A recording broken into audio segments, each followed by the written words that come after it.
Hello, everyone. Welcome to A Mind of Her Own. My guest today, I'm so excited, Dr. Parker Palmer, who is a writer, speaker, and activist who focuses on issues in education, community, leadership, spirituality, and social change. He's the founder of the Center of Courage and Renewal and the award-winning author of 10 books. He has a PhD in sociology from the University of California at Berkeley and 14 honorary doctorates, among many other accolades. So, Dr. Palmer, it's such an honor to speak with you today. Thank you for joining me. Oh, it's great to be with you, Jennifer. And I'm not a real doctor, so please call me Parker. Of course you are, but I'm happy to call you Parker. So I first learned of your work. I connected with my dear friends. So Dr. Anu Gorokanti and Laura Holford have started a group called Introspective Spaces, which is really a collective working to nurture community, creativity, support in the healthcare space. And they thought that your book might really resonate with me, and they were absolutely right. So I know the origin of that book title, Let Your Life Speak, is an old Quaker saying, and I thought we'd sort of start there, and you could tell us a little bit about that writing. Yeah, well, Let Your Life Speak was published, I think, in 2000, if memory serves me right. I think a 25th anniversary edition came out this year. And the origin of the book was kind of interesting. At that time, I had a Facebook author page, and I had been publishing things, very brief pieces about the search for vocation, for meaning and purpose. And my editor, after my previous book, The Courage to Teach, uh, said, "Do you think you have a new book in you?" And I said, "No, I'm not sure at all." And she said, well, I think you do. And I said, "Oh, really? What is it about?" And she said, "It's about vocation. It's about this quest for meaning and purpose." And she said, "That's what you've been writing about on Facebook." And I said, "Oh, really? You see a red thread there?" And she she she said in a remark that we still laugh about to this day, "Parker, do you ever read the stuff that you write?" So I think she found me sort of unself-aware. But that led to bringing together a series of essays that I had written over the years about this whole business of is the life you're living the one that wants to live in you? And I found that such a resonant question. Writing the book also gave me a chance to sort out, I think, what was a sort of basic confusion in my life about this Quaker teaching, let your life speak.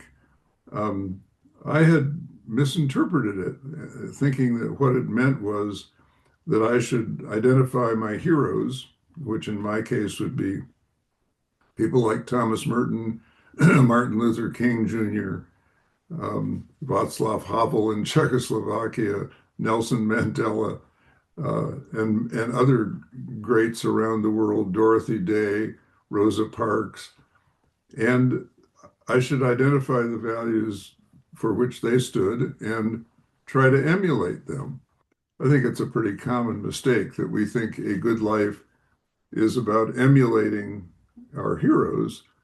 Or perhaps we think a good life is what other people think would be a good life for us. Yeah. We think a good life is operating by somebody else's script, a parent, a powerful mentor, or sometimes the society at large, which really is very eager to shape us into useful forms.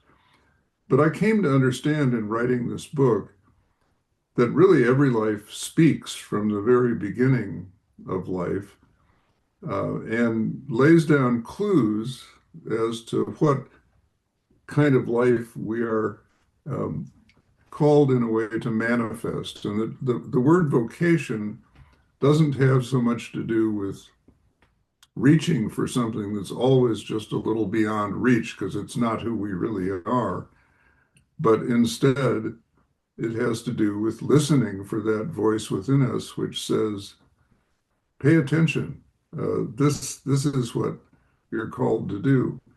And it, in an interesting life coincidence, back in 2000, I had been very much engaged in helping with the upbringing of a granddaughter whose life circumstances were such that she sort of became the ward of me and my wife. Um, this beautiful baby who is now 34 years old and well on her own, and a beautiful, beautiful person to boot. I had had a chance because she and her mom lived with us to observe this tiny child from day almost from day one, and to see that already at day one she was expressing what I came to call tropisms, like a plant. The way a plant is attracted towards the light and kind of wilts in the dark. Mm. Human beings are attracted towards this, but repelled by that.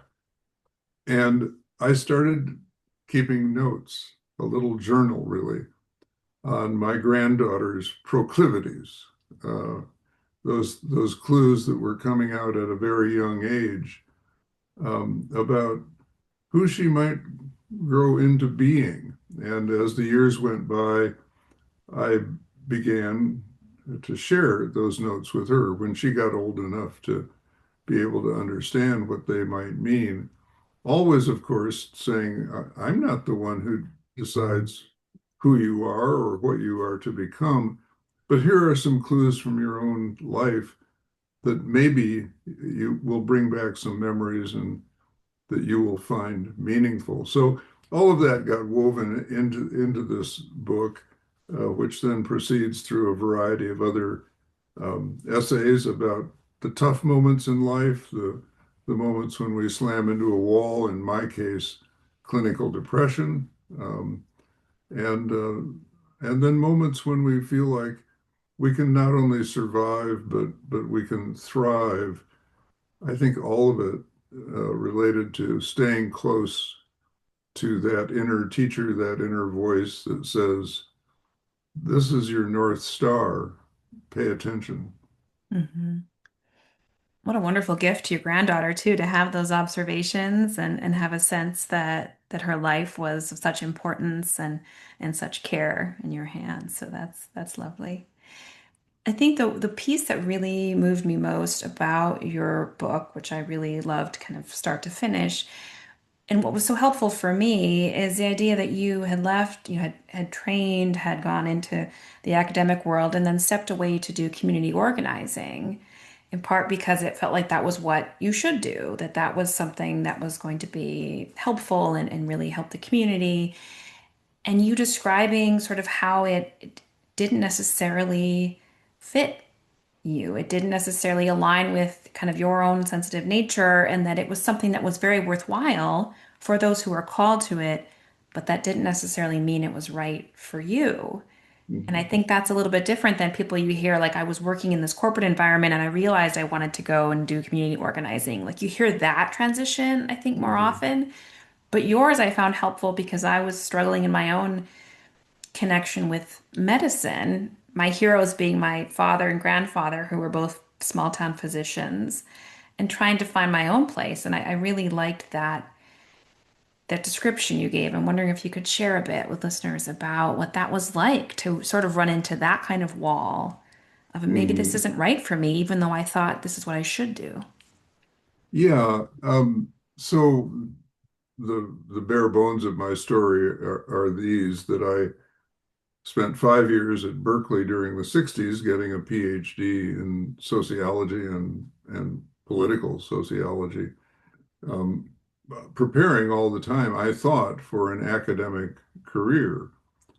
I had been successful at academia, first in my family to go to college. I never imagined that I would have success in that realm, but there I was with my PhD almost in hand. It was the late 60s.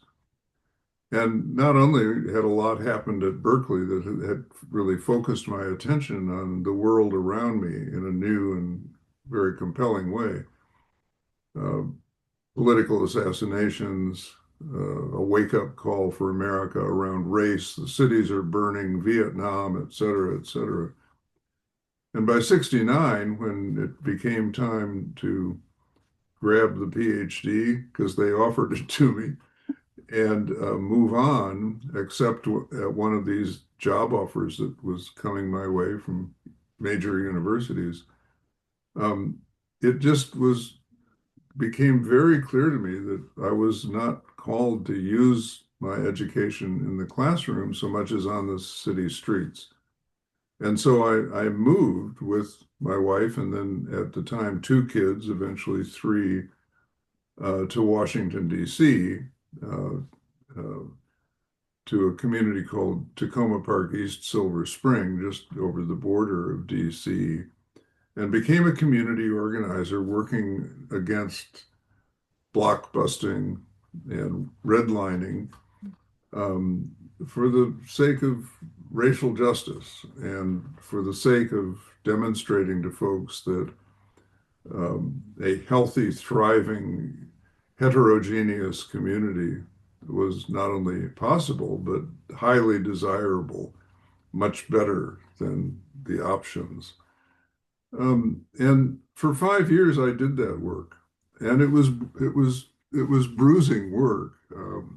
I think there was a piece of me temperamentally that was more suited to academia, or at least to a kind of classical fantasy about academia, uh, which is that it's all about ideas and polite conversations, which it really isn't, of course. It's as cutthroat as any other industry. Um, but uh,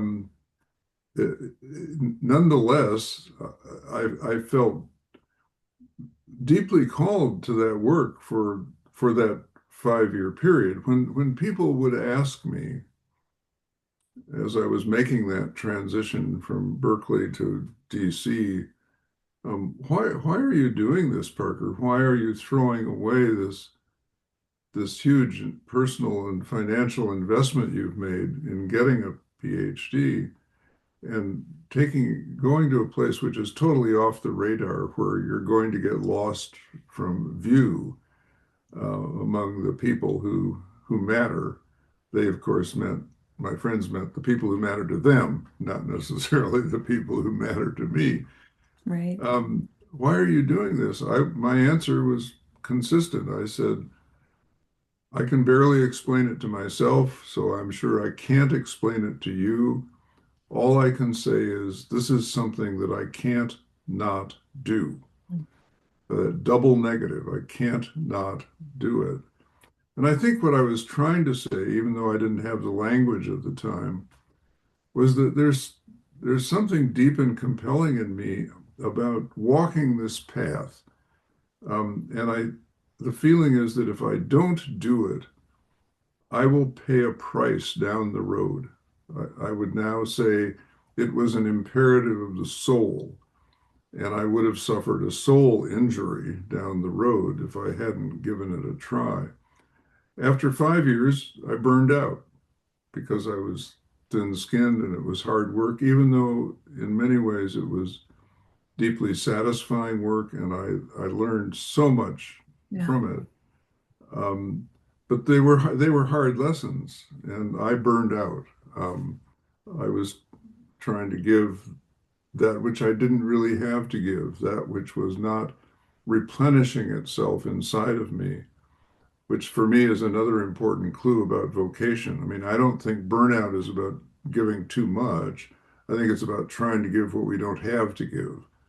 Mm. Because if your vocation grows from inside of you, it's like a plant that sure gets exhausted in a certain season, but then comes back to a new season and new fruit and fruition. So I took what I thought was a sabbatical year to uh, with my family to go and live in a Quaker living learning community near Philadelphia called Pendle Hill, and found life there so compelling. Among other things, I was learning more deeply what community was all about. Here I had been a community organizer trying to lead people towards something that I myself hadn't really experienced. Because the all-white suburb, affluent suburb in which I grew up near Chicago, um, was not the kind of community that I was trying to build in DC. So I was learning at Pendle Hill what a more diverse community looks like, a face-to-face community with people working things out day in and day out. And long story short, I decided to stay there. Among other things, Quakers have a lot to teach us about nonviolent social change, which has always been my own proclivity. And 11 years at Pendle Hill, uh, the longest sabbatical in history, I think, uh, turned out to be very, very fruitful in that regard. But I'll tell you this, Jennifer, when I talk with young people today, and because of Let Your Life Speak, I talk with a lot of young people who are struggling with their sense of vocation. Um, I'll listen as deeply as I know how for quite a while, and then I'll ask them if I haven't heard an answer already. I'll say, "Is there anything that you feel you can't not do?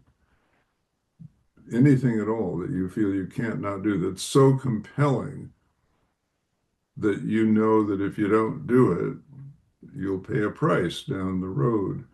Because if there's anything like that, that's a clue. That's a clue about a direction in which to move.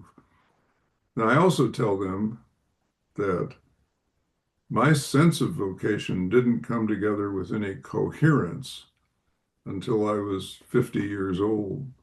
And so if you're 24, 27, and still can't figure out what you want to do when you grow up, believe me, you have plenty of time. Plenty of time. No, no worries. You don't need to put the pedal to the metal. It's reassuring in my late 40s. You described speaking or searching for that vocation when you were at Pendle Hill and trying to find the way forward and hoping that the path forward would kind of show up in front of you and you'd get on that path. And I think someone had a really lasting effect on you in giving you some guidance. I think it was an elder, maybe named Ruth, who you spoke to Ruth, there. right, right. And I'm wondering if you could share that story with listeners. Yeah, that was a great moment in my life, and I was so glad to be able to sort of memorialize it in the book. So Quakers have this, the Quakers have a lot of special language or language that has special meaning for them. And one of those language sets is the phrase "way will open." And what they mean by that is if you're faithful to your best lights, to your calling, to the voice of the inner teacher, way will open towards whatever it is you're looking for in the world. Um, and there's a long history about Quakers, trying to stay the course with whatever hard task hard path they had decided to walk, and being sustained by the belief that way will open if they stay faithful to it.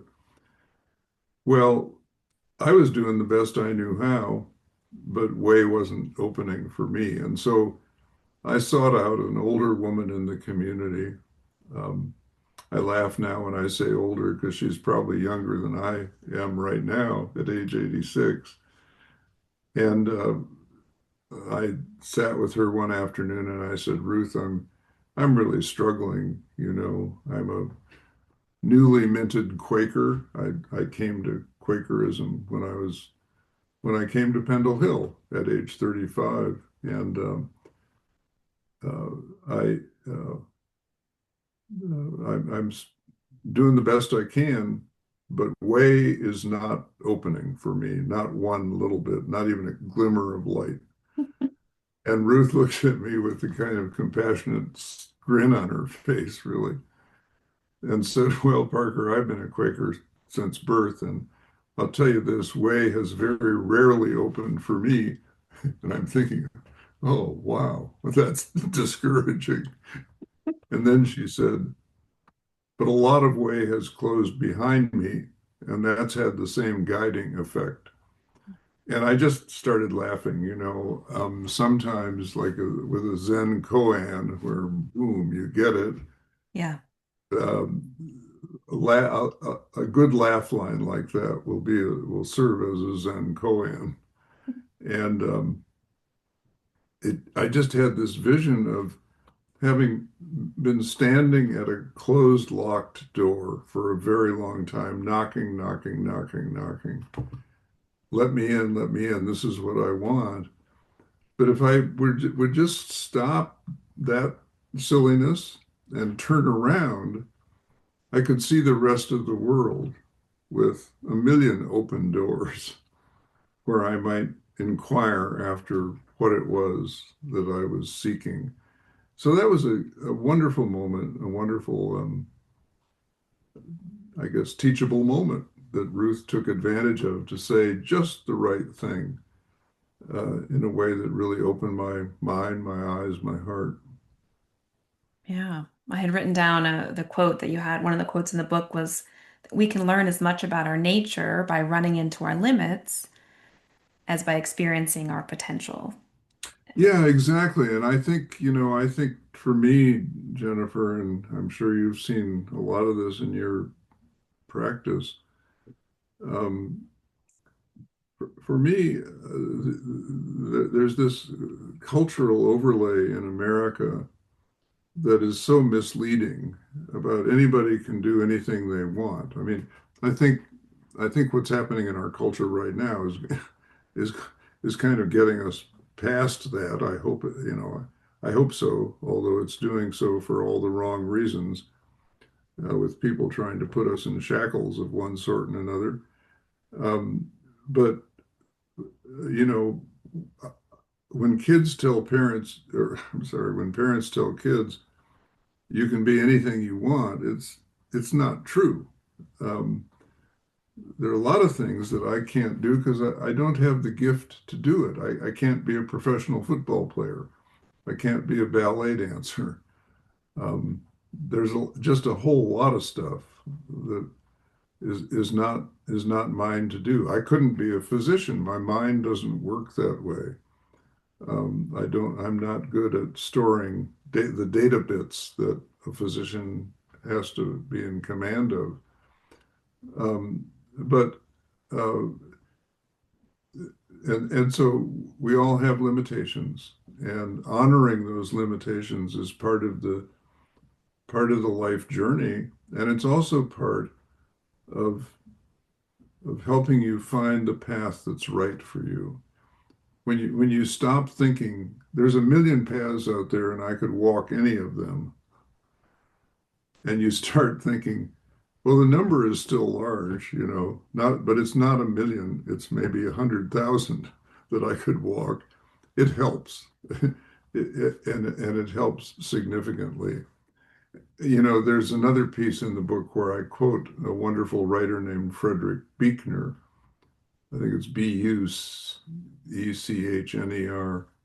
Frederick Buechner, um, who said, vocation is where your deep gladness meets the world's deep need. And I love the idea that vocation is at that point where your deep gladness, by which he didn't mean this makes me giddy all the time, because sometimes it's hard, Yeah. but I think he meant that place where your identity and integrity, your soulfulness is able to say, this is who I am and this is what I'm gifted to do, meets the needs in the world that might be addressed by those gifts that you possess. And so, that's a formula for vocation. If you can work it through, that makes sort of targeting your quest a lot more precise. If it if it if it if it begins with an honest assessment of your potentials and your limitations, and then aims whatever comes out of that at needs in the world where what you have might respond, um, then you've got, I think, a working formula to find out your way forward. Yeah.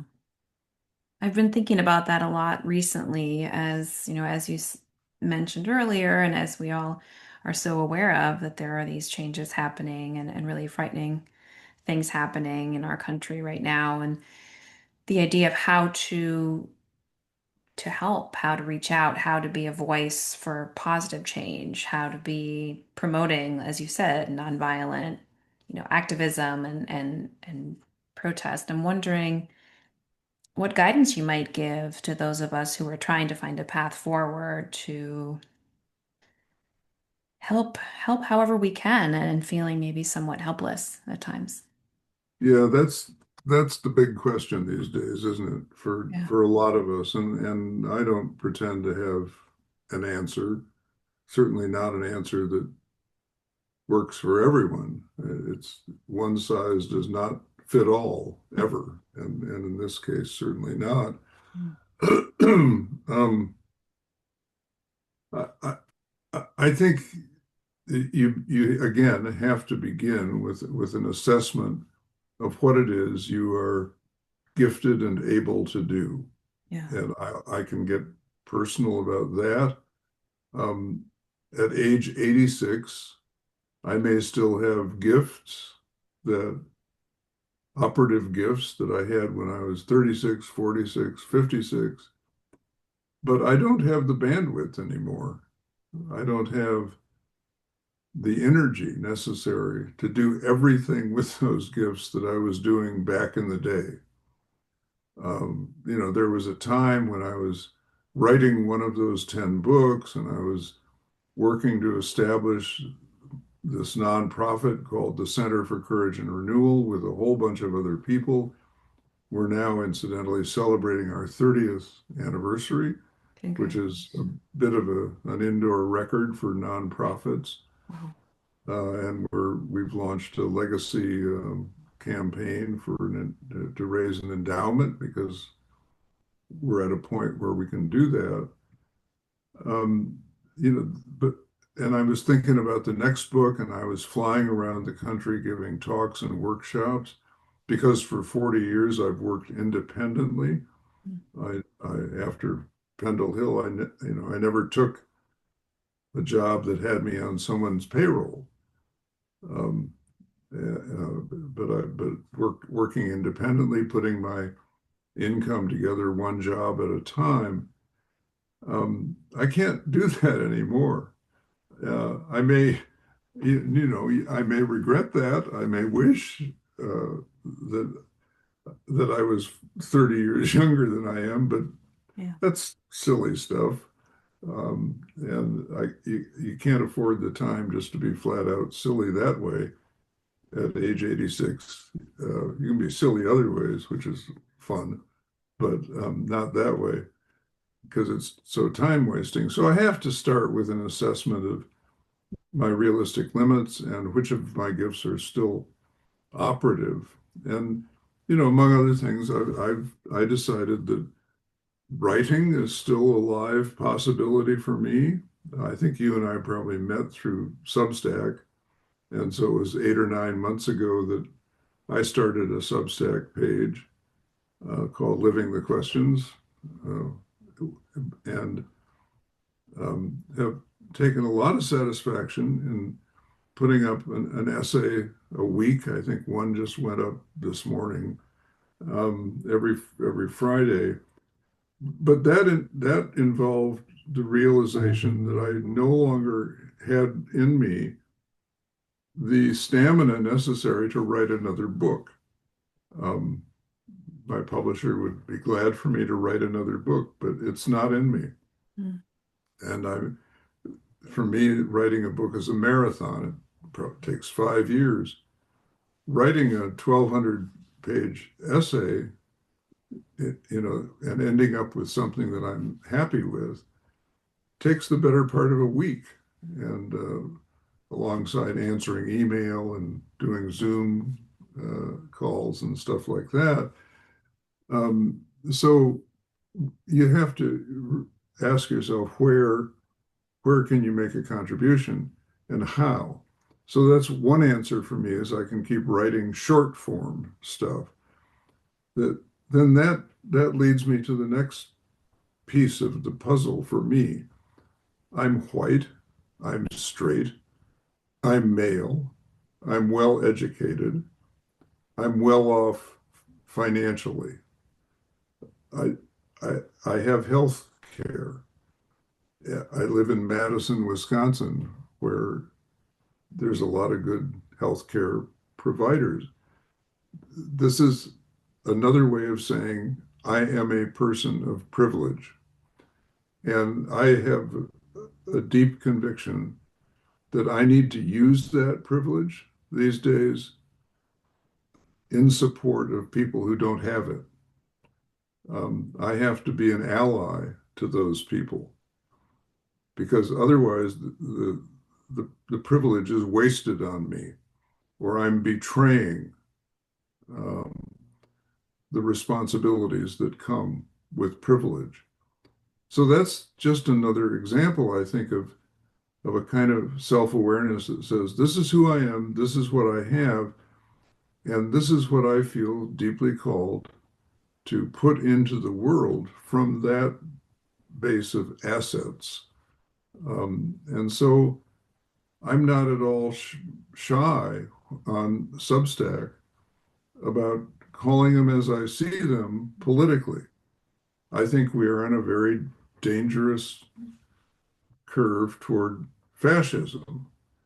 And I first used that word at a time when some people took me to task for using it. It was 8 months before the general election of 2016, the first time that MAGA succeeded in putting a totally unqualified man into the presidency.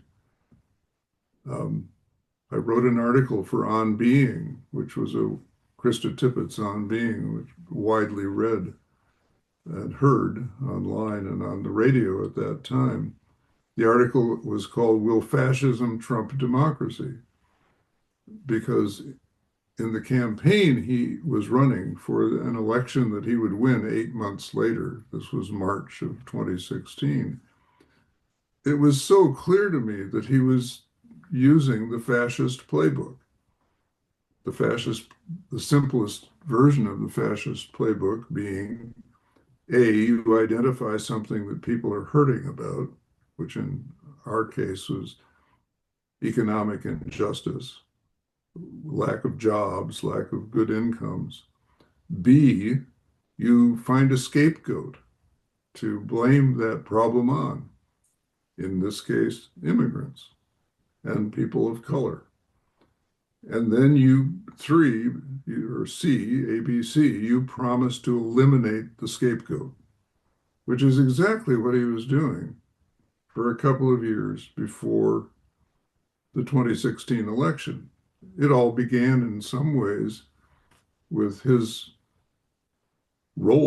central role in the Obama birther conspiracy. It was just flat out racism from the get-go, head to toe. And I felt no compunctions about using the word fascism at that time, and I feel no compunctions today. There are people who are saying to me, you're putting yourself at risk, Parker. Well, if a person like me, with all the privilege I have, can't sustain the risk of showing up as a writer who uses the language properly, because fascism is what it is by definition, then really hope is lost. Mm. Um, we have to step up with what we have to the moment, and different people have different things. I'm thinking of folks I know whose main role by choice and of necessity is parenting or grandparenting. There's a lot those people can do, given the role they play, to help their kids grow up as human beings who aren't afraid of diversity, human beings who know how to attend to what's going on around them, human beings who don't like it when a, a neighbor, either near or far, a fellow citizen or human being in general, is being wounded by what's happening politically. There's a lot parents and grandparents can do. They don't have to pop up in a public forum, although every bit of that helps as well. You know, every time parents show up at a school board meeting or a library board meeting and speak to the importance of truthful education, fact-based education, or the importance of the freedom to read whatever you want to read, age appropriate as it used to be. That's all important. We each have to we have to help in ways that are fitting to who we are and where we are in life. Mhm. Right. We can't do it all, but we can find th ways that we can push back and fight for what we believe in. I know we're recording this in the middle of Banned Book Week, and I think that's one of those subjects that I've been really trying to speak up about in I really see reading and books as empathy machines, empathy building machines for kids and adults alike. And I think banning them when people have full access to the internet and the things available there is just so backwards to me. Yeah, it's horrific, really, and I'm with you 100% on that, Jennifer, because you know one of the most important qualities we can help kids cultivate is active imagination about what it's like to be in someone else's shoes. So the books about a kid named Timmy who has two dads or two moms, those are really important books in helping other children understand that's about real life and that's a real family and that real family has the same ups and downs, the same joys and sorrows as a family with a dad and a mom in the traditional arrangement. Mhm. Um, and you can't get there without active imagination. I mean, you can't get to the life of the same-sex couple and child down the block, let alone can you get to the life of children in Israel or in Gaza um, without active imagination. Mm. And reading, as you say, is such an important part of that. I had read one of your, I read all of your essays as they come out, which really, I really enjoyed. One recently you wrote, I'll quote you here, judging people from a distance may help you keep your ideology alive, but drawing close to them gives you a chance to keep your humanity alive. And I'm wondering, I mean, that's something I've really been thinking about a lot because I have family members who have very different beliefs than I do, politically and otherwise. How do we find common ground? How do we find connection? How do we not allow ourselves to be divided and therefore conquered? And I'm wondering if you have any thoughts or recommendations for someone trying to have these type of conversations that are really, really challenging. Yeah, and I'm really glad you asked that question because that's the other side, the paradoxical other side, not the contradictory other side, but the paradoxical other side to what I was just talking about. So one thing that's clear to me is that online relationships distance us almost by definition. I mean, you and I can experience a sense of simpatico or congeniality here because we know we share some common assumptions about a lot of things. Um, but when I'm in an online forum with a lot of strangers about whom I know nothing, it's so easy to form stereotypes of them and for them to form a stereotype of me. And I keep reaching out to what for me is otherness, for example, evangelical Christians who seem to me, and I'm a Quaker Christian, it seemed to me to be promoting a totally distorted version of the scriptures and of the good news. I've tried to reach out to them to understand them better, and in some cases, I have been able to understand them better. And those stereotypes have been broken. It doesn't mean I agree with their position or their what I continue to think is their mistaken theology, but to understand them humanly is an important thing, to create that container for an ongoing conversation about things that are really pretty complex when we get down to it. So, as you know, the piece that I wrote from which you quoted me resulted from a 1,000-mile trip that my wife and I took across the upper Midwest through a lot of small towns that, at one time were places where blue collar workers could make a very satisfactory middle class living. Um, and as my grandparents did, send kids off to careers in the larger world or to careers right there at home that were also very satisfying. But those towns today are just economic wastelands with high poverty rates and high property crime rates because that's what goes with poverty and close to 100% white.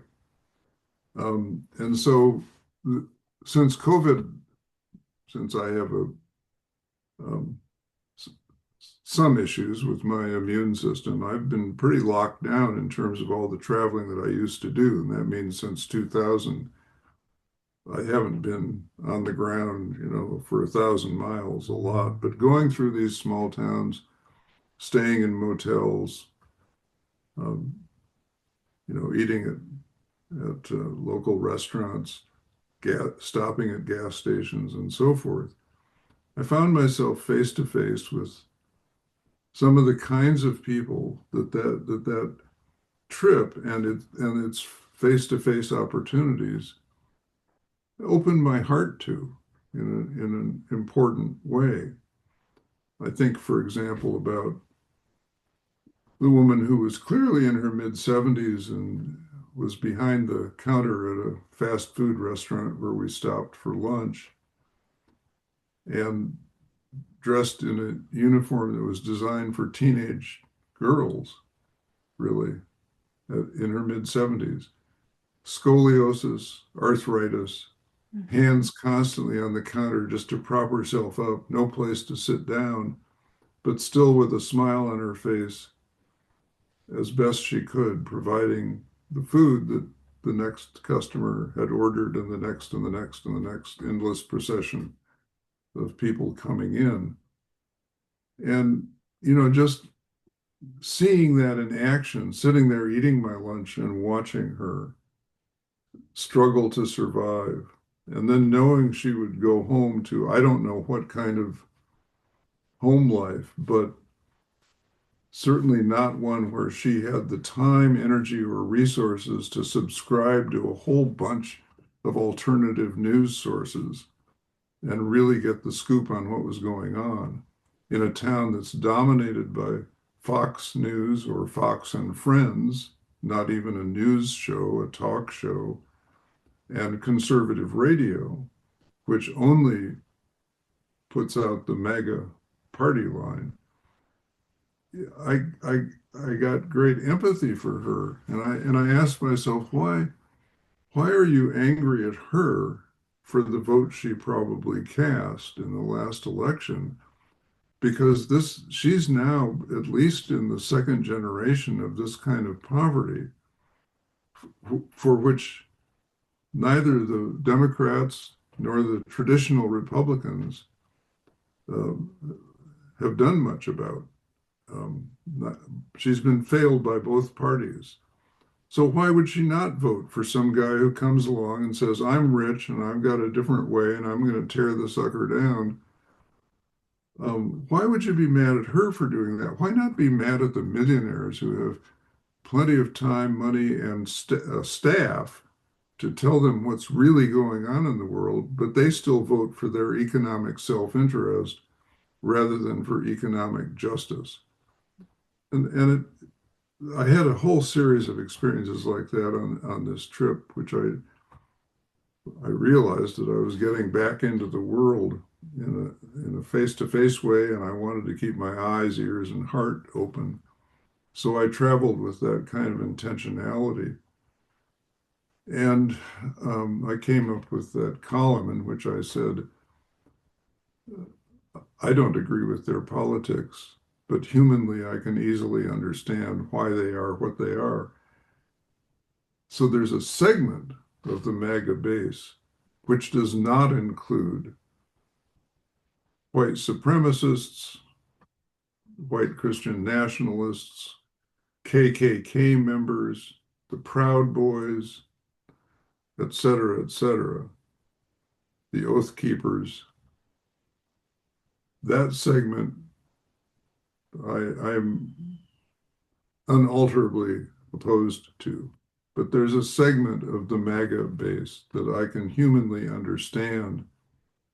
And as I said in the article, if someone like me cannot advocate for an economic system that serves them as well as people like me, then I'm their enemy. They're not mine. I guess my last question is as I'm reading your writing, both your books and then more recently your essays, there is a through line of hope. And I've talked with someone on the podcast about hope as an action and finding ways to feel it, finding ways to express it. And I'm wondering for you, how are you able to really feel it and mobilize hope right now in the setting of all that we've just spoken about? Well, I think the simplest answer to that, I mean, I'm glad you see the through line there because I feel it is there. You know, the simplest answer for me, Jennifer, is if I didn't have hope, um, defined as an action, defined as every day doing something to try to close the gap between what is and what could and should be. If I didn't have hope, I don't know what else I'd do but, you know, sit on a stool facing the corner, sucking my thumb. I mean, what, hope gets you up in the morning and hope says, give it another try. Hope says, put that next 50 words down and see what comes. Hope says, send this candidate some money, send this organizing effort some money, sign up to write postcards to get people out to vote in various critical states, et cetera, et cetera. But I think, so there are pragmatic reasons for hope, I think, because one of the things that we all know about aging is that if you don't find a way that works for you to sort of stay in the game, to stay in on the human journey in whatever way you're able to, then the aging process is downward and out. If you can stay in the game, you have a good chance to live as fully as possible to the very end. But I think there's a bigger perspective too that has to do with the fact that it took us a very long time to get where we are. And I don't just mean in the political economy of the United States. That took a long time, yes, but that's measurable in decades or centuries and parts of centuries. And so the idea that it would be turned around right away is silly. Mm. Uh, and again, we don't have time to be silly. Um, and so hope, I think, means that realizing that we've been through really hard times before. I've lived through some of them myself. I was a kid at the end of World War II. I remember clearly the sense of relief that came at the end of that war. I was aware and alive and reasonably perceptive at the time of Korea and Vietnam and the Gulf War and on and on and on. And and those were devastating times. Berkeley in the 60s certainly had elements that felt like the end of the world with those assassinations, et cetera, et cetera. And so having seen us bounce back as a people and knowing that that happened through largely through the work of we the people. Nobody came down in a helicopter to rescue us. We did it from the ground up. That to me helps keep hope alive that it's it's my generation's chance now and yours to do something from the ground up that will lay the foundation for something better for the next generation. And then there's an even longer view, which I've learned about from a lot of my Black activist friends ever since I was a community organizer at age 30, 50, 56 years ago, and started hanging out with some of the very remarkable Black activists who were at the heart of the mid-century civil rights movement right on up to today. They talk a lot in a way white people don't about their reliance on the ancestors. And they mean 12, 13, 14 generations of enslaved human beings uh, on whose shoulders they stand. And in each of those generations, there were very few degrees of freedom, one or two maybe, but people used those few degrees of freedom in ways that built hope and laid a foundation for the future. Um, that's why we need to know Black history in this country and the idea that it should be obliterated so that we all think better of the United States is evil as well as insane. Um, there's so much to be learned from that history, and a lot of it is about hope. Um, and so I'm hopeful for all of those reasons. Um, I'm just at the end of a particular historical era. That doesn't mean it's the end of time. That's beautiful. I know that your writing, your work has helped countless people over these years, but I just can only say thank you so much for the way it's affected my own life and thank you for speaking with me today. Well, thank you, Jennifer. It's been a real delight, and I wish you all the best with what you're up to. Your work is encouraging too, and we need every little bit of that.